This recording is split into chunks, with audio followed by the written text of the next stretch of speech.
비문증이 갑자기 증가하는 증상이 생기면 반드시 망막 검사를 받으셔야 하고요. 첫 검사에서 이상이 없어도 한 달 내에 재검사를 받으시는 게 좋습니다. 사실 망막박리 위험은 많은 분들이 알고 계시는데요. 오늘은 두 번째 위험을 좀 더 자세히 설명드리려고 합니다. 바로 안녕하세요. 나승진 원장입니다. 눈앞에 날파리가 떠다녀요. 검은 점이 보여요. 이런 비문증 다들 한 번쯤은 경험해 보셨을 거예요. 그런데 과연 이게 그냥 지켜봐도 되는 비문증일까요? 아니면 당장 병원에 가야 하는 비문증일까요? 사실 비문증 뒤에는 두 가지 큰 위험이 숨어 있는데요. 하나는 많은 분들이 아시는 망막박리, 또 하나는 잘 알려지지 않은 황반 문제입니다. 먼저 비문증이 왜 생기는지부터 이해하셔야 하는데요. 우리 눈 속에는 유리체라고 하는 투명한 젤리 같은 물질이 들어있어요. 젊을 때는 맑고 투명하지만 나이가 들면서 이 유리체가 점점 액체로 변하고 일부가 덩어리처럼 뭉치게 되고 이 덩어리들이 눈 속에서 떠다니면서 망막의 그림자를 만들어요. 그래서 우리 눈에는 검은 점, 실, 날파리 같은 것들이 떠다니는 것처럼 보이는 거죠. 이게 바로 비문증입니다. 비문증이 생기는 원인은 크게 두 가지로 나눌 수 있어요. 하나는 유리체 안에 작은 혼탁이 생기는 경우로 점이나 실타래처럼 보입니다. 또 하나는 유리체 박리로 인한 비문증입니다. 유리체는 원래 망막에 붙어 있다가 나이가 들면서 수축하면서 망막에서 떨어지게 되는데 이 과정을 후유리체 박리라고 합니다. 50대 이후에 많이들 경험하시는 자연스러운 노화 과정이에요. 특징적으로 후유리체 박리가 생기면 시신경 위에 바이스링이라고 하는 도넛 모양, 반지 모양의 비문증이 잘 생깁니다. 후유리체 박리는 대부분 자연스럽게 떨어져서 증상이 없거나 약간의 비문증을 유발하는 정도이지만 문제는 유리체가 떨어질 때 망막을 강하게 잡아당기는 경우가 있다는 거예요. 이때 두 가지 위험이 있는데 오늘은 이 두 가지에 대해서 말씀드리겠습니다. 먼저 망막 열공입니다. 즉 망막에 구멍이 생기는 거예요. 망막에 구멍이 생기면 그 틈으로 유리체에 액체가 들어가서 망막이 떨어지는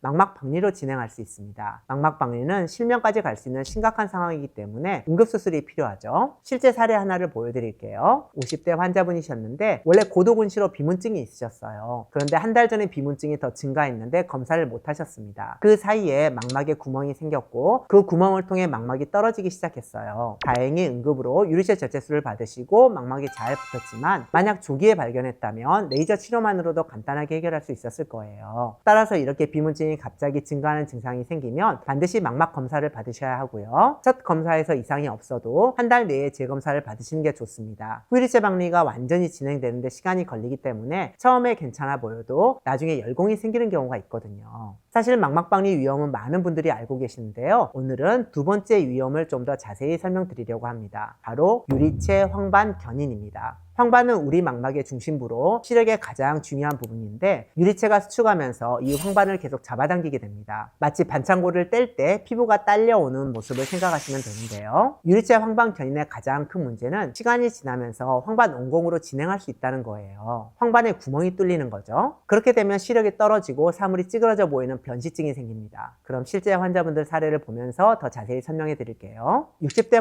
환자분이신데 한 달 전부터 비문증이 있으셨고 일주일 전부터 시력이 떨어지기 시작했어요. 시력 검사를 해보니 0.7로 떨어져 있었습니다. OCT 검사 결과 유리체 막이 황반을 잡아당기고 있는 게 명확하게 보였습니다. 이 상태로 두면 황반 온공으로 진행할 가능성이 높았기 때문에 유리체 절제술을 시행했습니다. 수술 과정을 간단히 보여드리면 비문증을 제거하고 황반을 잡아당기는 후유리체 막을 조심스럽게 떼어내고요. 향후 막이 다시 생기는 것을 예방하기 위해 뇌경계막도 함께 벗겨냈어요. 수술 후 한 달 뒤에 시력이 1.0으로 완전히 회복되셨고요. 조기에 발견해서 수술했기 때문에 좋은 결과를 얻을 수 있었습니다. 다음 사례를 볼게요. 50대 환자분으로 한 달 전부터 우한에 비문증이 있으셨고 수일 전부터 사물이 찌그러져 보이는 변시등도 생겼어요. 시력이 0.7로 떨어져 있었습니다. 검사 결과 유리체 황반 견인에 의해 이제 막 황반 온공이 생긴 상태였고 유리체 절제술과 공기충전술을 시행 후 1.0까지 회복되셨는데요. 황반 온공은 시력 저하가 심한 질환이지만 초기에 수술하면 이렇게 시력 회복이 잘 됩니다. 그런데 6개월 후 이번엔 왼쪽 눈에 똑같은 증상이 시작됐어요. 3, 4일 전부터 변시증이 생겼고 시력이 0.8로 떨어졌습니다. 이번에는 다행히 황반 온공이 생기기 직전 단계에서 발견했습니다. 아직 완전히 구멍이 뚫리지 않은 상태였어요. 바로 수술을 진행했고 다음날 시력이 1.0으로 회복되었습니다. 마지막 사례입니다. 이 케이스는 많은 분들이 오해하실 수 있는 부분이 있어서 꼭 말씀드리고 싶어요. 60대 환자분께서 타형과에서 양쪽 눈 백내장 수술을 받으시고 1.0, 1.0으로 잘 보고 계셨습니다. 그런데 백내장 수술 후 1주째